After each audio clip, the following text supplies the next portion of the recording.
Emas kembali mengalami penurunan padahal sudah sempat menyentuh zona 17.45,20 dan ini berarti kurang lebih dia sedikit melebar dari range area yang kita perhitungkan sebelumnya. Tapi kalau kita lihat dari zona si resisten ataupun support sebenarnya tidak banyak berubah.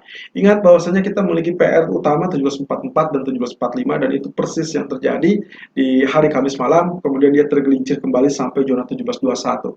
Nah, meskipun demikian, yang kita catat adalah keberadaan dari area support juga, di mana area support setiap di kisaran 1721, 1724, kemudian dia mengalami swing high yang relatif menguji ketahanan dari area resisten kita. 1738, 1740 itu adalah area penyangga sebetulnya yang sangat baik. Andai kata bisa ditutup di atas zona tersebut, seharusnya dengan sangat mudah dia akan secara bertahap menuju area 1755. Tapi sayangnya begitu dia naik, lalu kemudian tersentuh 1745, wow, kemudian dia terjadi rejection dan akhirnya tertekan kembali.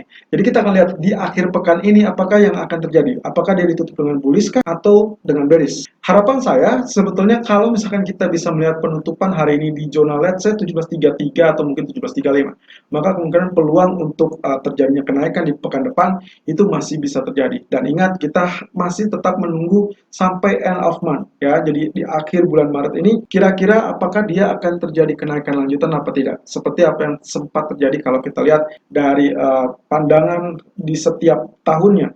Di bulan Maret adalah kesempatan yang bagus untuk Anda melakukan buy on dip atau kita sebutnya dengan beli di harga murah.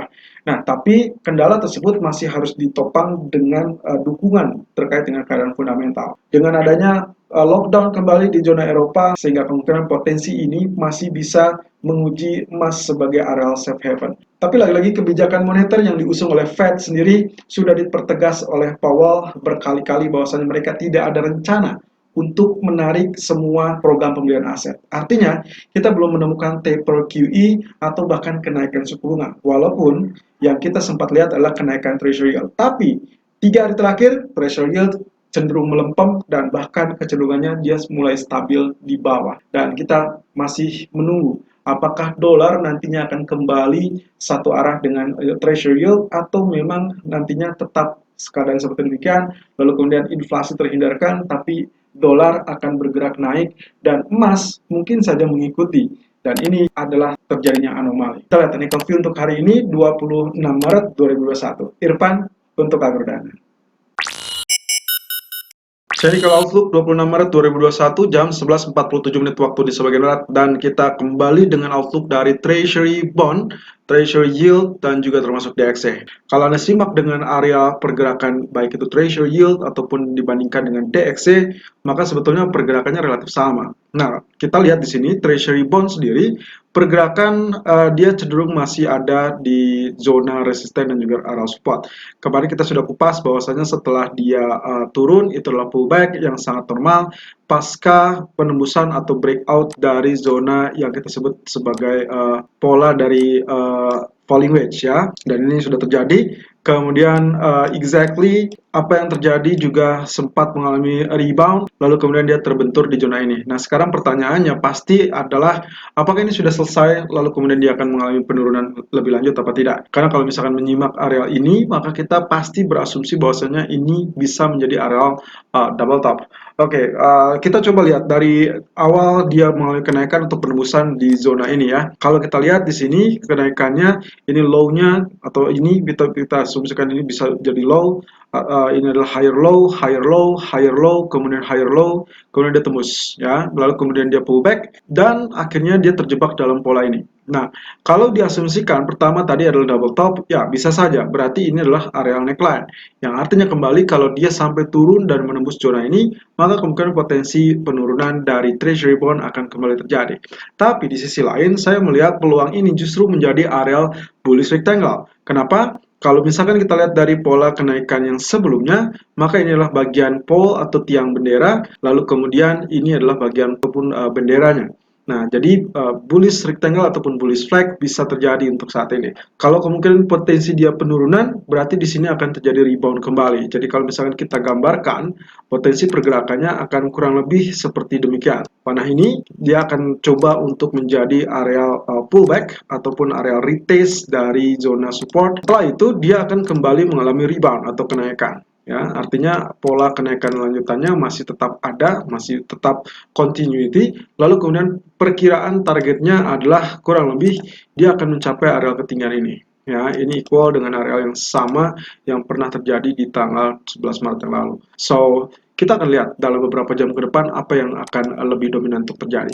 Di grafik daily chart-nya kita masih terbentur di area ini, ya, jadi masih kita nantikan, tapi memang secara candlestick ini akan terjadi penurunan karena pola spinning top sebelumnya dilawan dengan shooting star. Nah, kita tinggal menanti penutupan hari ini apakah dia akan meng-cancel pola penurunannya apa tidak. Tapi yang jelas kalau dilihat dari ini, arealnya memang sangat wajar menjadi pullback di kisaran ini. Kemudian kalau kita compare dengan yang terjadi treasury yield. Nah, kemarin juga kita sudah sempat sampaikan bahwasanya yang kita nantikan penentuannya dari zona ini. Kalau misalkan dia ditembus, berarti kita confirm telah terjadi penembusan ataupun yang kita sebut dengan reversal. Tapi memang kita meragukan bahwasanya kemungkinan dari kondisi candlestick ini justru akan terjadi kenaikan, dan itu persis yang terjadi. Walaupun kenaikan tidak terlampau tinggi, teman-teman. Jadi ini masih ada kemungkinan breakout atau tidak? Ya, masih ada. Jadi kita masih lihat rising wedge-nya masih tetap berjalan. Kemudian kalau kita compare di grafik 1 jam, maka yang kita dapatkan juga hampir relatif sama dengan apa yang terjadi di treasury bond. Ya, dia spike, kemudian turun, kemudian spike kembali. Ya, sideways yang terjadi di antara resisten dan juga arrow support. Lalu kemudian skenario berikutnya berarti kalau tadi kita melihat tentang bullish rectangle, maka di sini adalah bearish rectangle ya. Ya, ini adalah bagian bearishnya atau tiangnya, ini bagian rectangle-nya yang sideways, kemudian dia masih fluktuasinya masih tetap sama. Jadi 1, 2, 3 ya. Jadi kemungkinan dia akan mengalami penurunan juga masih bisa terjadi. Jadi bisa saja ini saya pindahkan panahnya kurang lebih di sini. Jadi kita akan mendapatkan pola penurunan lanjutannya kurang lebih mungkin saja di pertengahan malam dia akan lanjut penurunan sampai mendobrak areal ini. Atau mungkin saja di sini kita masih akan mendapatkan perlawanan. Artinya, apa yang terjadi di pasar ekuitas Amerika ini semua akan mempengaruhi. Di sisi lain dari DXY yang kita lihat adalah penguatan. Nah, ini yang terjadi dalam 3 hari terakhir, justru kita melihat potensi pergerakannya sedikit berlawanan dengan Treasury Yield yang seharusnya mereka adalah satu arah. Nah, di sini saya akan coba melihat apakah dia bisa menembus zona trendline ini apa tidak. Kalau ya, berarti itu adalah harapan kita untuk kembali melirik dia akan turun sampai area support ini. Ya, berarti areal double top yang sebelumnya gagal, berarti potensi penguatan ini masih bisa terjadi sebetulnya. Anda bisa lihat di sini, ya pergerakannya dia sudah melewati, dan berarti otomatis kita harus melihat dari sisi daily chart-nya terlebih dulu. Ya, ternyata sesuai dengan apa yang kita duga, dia justru tembus dari areal trend channel. Well, selama yieldnya masih turun, berarti yang mengakibatkan penguatan ini apa? Yang mengakibatkan penguatan kemungkinan lebih kepada aset safe haven beralih kepada dolar, bukan kepada gold. Mungkin saja temporary, karena kita masih akan menunggu sampai akhir bulan ini apa yang akan terjadi dengan pasar ekuitas. Technical view gold 26 Maret 2021 jam 11:54 waktu di sebagian barat, high 1729.60 dan low 1723.00, running price 1726.00. Baik, dan potensi penurunan ya, kalau kita lihat dari candlestick yang sebelumnya atau kemarin ditutup dengan bearish candle kembali, dan lagi-lagi apa yang kita duga semakin menguatkan bahwasanya areal 1744 sangat-sangat kuat. Setidaknya sampai saat ini. Ya, itu terbukti tadi malam meskipun dia sempat spike sampai 1745.20 dan kenyataannya dia kembali collapse atau mengalami penurunan di area 1723.00 atau 1721 ya lebih tepatnya. Nah, kalau misalkan lihat jalurnya, apakah kemarin kita gagal? Well, of course, dilihat dari grafik H4, Anda bisa lihat di sini pergerakannya. Ini adalah awal dia sempat mengalami penurunan sampai 1724.70, which is hampir kena stop loss kita ya, karena kita buy-nya di 1729, 1731 dan stop loss-nya kurang lebih di 1723. Kemudian spike sampai zona 1745, which is TP1 1736 ataupun 1737 dan TP kedua 1742, berarti achieve ya. Lalu kemudian persis juga dengan apa yang sempat kami sampaikan, hati-hati di 1744 1745 karena kemungkinan kalau misalkan fail kembali maka akan terjadi rejection, dan itu yang terjadi di candle sebelum atau di candle selanjutnya. Akhirnya turun sampai 1721.50. Oke, kemudian pergerakan selanjutnya apa? Ini triangle-nya kalau Anda lihat ya, pergerakannya tetap meskipun ada spike, dia kembali ke dalam, berarti ini adalah false signal. Ini pun sama, dia break tapi kembali ke dalam, ini adalah false signal. Nah, tapi untuk kali ini karena dia semakin meruncing, well, of course, ini Anda bisa hapus sebetulnya pergerakan di sini. Ya, saya tidak akan menggunakan lagi. Berarti kita akan terfokus di bagian mana? Ya, kita akan terfokus di bagian area sideway ini. Ya, jadi kita akan terfokus di bagian sideway ini. Kita akan lebih melihat lebih jelas apakah dia akan mengalami kelanjutan dari kenaikan atau pola penurunan sebetulnya. Kalau dilihat dari ini, sebetulnya area bawah atau area support cenderung memberikan efek retest ya. Artinya di sini akan relatif kuat, lalu kemudian dia akan terpantul kembali. Persis dengan apa yang terjadi pagi ini. Jadi pagi ini pun kita sudah melakukan sell di 1728, 1730, lalu kemudian TP pertama kita 1723.50, itu berarti TP kita sudah selesai karena low-nya berada 1723.00. Tapi permasalahannya adalah apakah TP kedua kita 1717.70 tercapai apa tidak. Oke, kita lihat dari sini. Kalau misalkan diasumsikan ini area kuat, maka kemungkinan potensinya 1717, 1719 atau tail-nya mencapai 1720. Yang artinya kembali 1723 pun sebetulnya relatif dekat dengan zona support itu. Artinya ekspektasi kita selanjutnya adalah terjadi pantulan, dan pantulan itu bisa saja berkembang di atas 1730. Jadi hati-hati. Swing high berikutnya bisa saja lebih dari 1730, artinya Anda harus wait and see kembali. Kalau Anda ingin memanfaatkan situasi sideways seperti ini, maka sebaiknya begitu menemukan area support, Anda harus melakukan buy sampai zona resisten terdekat, ya 1737 atau 1738. Kemudian di area resisten Anda exit atau exit menjelang area resisten tersebut kisaran 1735 atau 36. Lalu kemudian barulah mulai sell kembali di zona resisten 1738, 1740.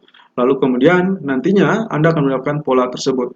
Tapi yang harus diingat adalah saat Anda memanfaatkan area sideway, berarti Anda hanya memiliki peluang atau kesempatan untuk segera exit dengan target kecil, demikian pula dengan area stop loss. Jadi maksud saya di sini, kalaupun Anda ingin memanfaatkan situasi tersebut, harus berhati-hati dengan segala kemungkinan yang terjadi. Karena kemungkinan salah satu area resisten ataupun area support ini bisa saja kembali dipecah.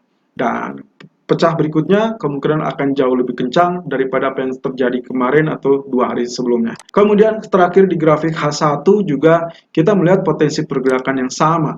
Ya, ini spike lalu kemudian dia kembali ke dalam area trend channel atau trend line, dan Anda bisa lihat di sini ini berarti kita anggap false signal yang terlampau panjang memang dari area 1734 atau 36 sampai zona 1745. Kemudian dia turun dan ini pun tail yang cukup panjang. Tapi oke, kalau misalkan dilihat dari seperti ini, Anda mungkin berpikir ini adalah bagian dari descending triangle. Well, of course, kalau ini descending triangle, itulah sebabnya kenapa tadi pagi saya sempat menyebutkan untuk melakukan sell 1728 ataupun 1730, yang mana area TP1-nya sudah kena.